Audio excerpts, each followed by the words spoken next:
বন্ধুরা, আমরা মূলত যে জায়গাটায় দাঁড়িয়ে আছি এটা হচ্ছে আমাদের দিনাজপুরের সেই ঐতিহ্যবাহী রামসাগর। রামসাগর বলতে সবাই এক নামেই চিনে। এটা হচ্ছে ইতিহাসের সেই রাম বংশের সেই পুরনো সেই সাগর। এটা আসলে আজ থেকে প্রায় 200 বছর আগে ধারণা করা হয়, 200 বছর আগে এটি খনন করা হয়। তখন এই অঞ্চলে মরুভূমি ছিল, পানি পানি ছিল না কোথাও, সেজন্য এই পুকুরটি খনন করা হয়। আপনারা দেখতে পাচ্ছেন যে আমার পিছনে সেই সাগরটি। আর এখন আমরা অনেক দিন পর আসছি, আজকে দেখতে পাচ্ছি যে এখানে অনেক পিকনিক স্পট হয়ে গেছে, চারিদিকে পার্কের মতো। যে দেখতে পাচ্ছেন গাছের ফাঁকে ফাঁকে সুন্দর সুন্দর চেয়ার টেবিল রাখা।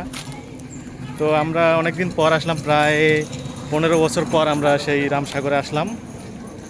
সেই ছোটোবেলায় আসছিলাম, আর তারপরে আর আসা হয়নি। তো আজকে ভাবলাম যে তাই একটু ঘুরেই আসি আর আপনাদেরকে একটু দেখাই যে আসলে রামসাগরটা কীরকম, কত বড়। তো দেখতে পাচ্ছেন এটা হচ্ছে সামনের সাইড। আমরা ঠিক ওই কর্নার বরাবর গেট গেট দিয়ে ঢুকে এন্ট্রি নিয়ে আমরা এদিকে আসলাম। এমনকি এদিকে যদি আমার সামনেটা দেখাতে চাই, এদিকটা দেখুন, এদিকটা অনেক লম্বা, আসলে শেষটা দেখা যাচ্ছে না।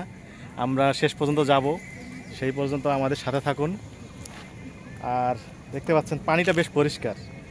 আমি যদি পানিটা একটু দেখাতে চাই আপনাদের, পানির কাছে চলে আসছি।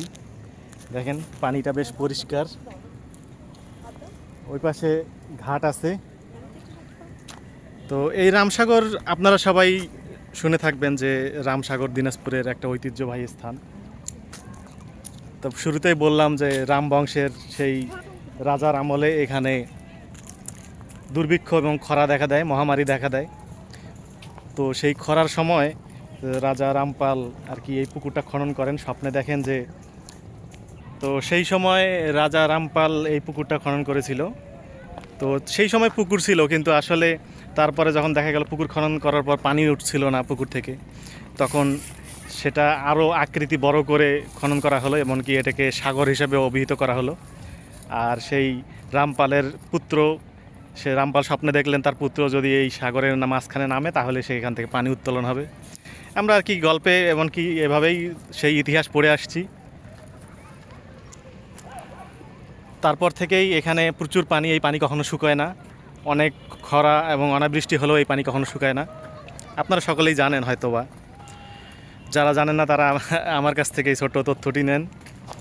আর আপনারা চাইলে আসতে পারেন দিনাজপুর জেলার একদম জেলা শহর থেকে শুরু করে মাত্র 8 কিলোমিটারের দূরত্ব রামসাগর। এখানে আপনারা যে কোনো সময় আসতে পারবেন। সকাল 9টা থেকে বিকাল 5টা পর্যন্ত খোলা থাকে। আর এখানে আসতে চাইলে অবশ্যই দিনাজপুর শহরে ঢাকা মোড় নামে একটি জায়গা আছে, সেখানে নামবেন। অটো অথবা সিএনজি যে কোনো কিছু করে আপনারা এখানে আসতে পারেন। এখানে দেখতে পাচ্ছেন যে আমরা দেখতে পাচ্ছি সামনে একটি ছোট নৌকোতে করে ঘুরতেছে অনেকেই। ওই পাশে একটি ঘাট আছে, আর এই পাশে আরেকটি ঘাট আছে। তো আমরা ঘাটে যাব, এমনকি ঘাটগুলো আপনাদেরকে দেখাবো। সেই পর্যন্ত আমাদের সাথে থাকুন। বন্ধুরা, পুরো রামসাগর আপনাদেরকে ঘুরে দেখাবো।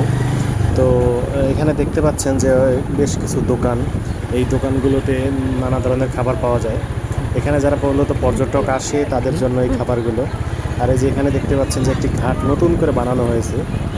সামনে আরও কয়েকটি ঘাট আছে, সবগুলো ঘাট আপনাদেরকে দেখাবো আমরা। তো এখানে আসলে অনেক পর্যটকই ঘুরতে আসে, কিন্তু আমরা এখন আসছি মূলত দুপুরবেলা।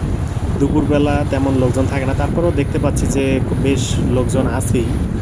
তো এটা আসলে মূলত 3টার পর 4টা 5টার দিকে আসলে লোক সংখ্যা বেশি হয়, এমনকি অনেকেই আসে ঘোরার জন্য। এখানে দেখতে পাচ্ছেন একটি বসার জায়গা, এরকম কিছু দূর পর পর একটি করে বসার জায়গা আছে। তো বন্ধুরা, কে কে রামসাগরে আসছো কমেন্টে অবশ্যই জানাবে। আর যারা এখনো আসেনি তারা এখনই চলে আসতে পারো। আসলে ঘোরার জন্য খুব সুন্দর একটি জায়গা দিনাজপুরের মধ্যে। আর আমার চ্যানেলে যারা নতুন অবশ্যই চ্যানেলটি সাবস্ক্রাইব করবে, লাইক কমেন্ট শেয়ার করতে ভুলবে না। তো নেক্সট পার্টে আবার দেখা হবে। আল্লাহ হাফেজ।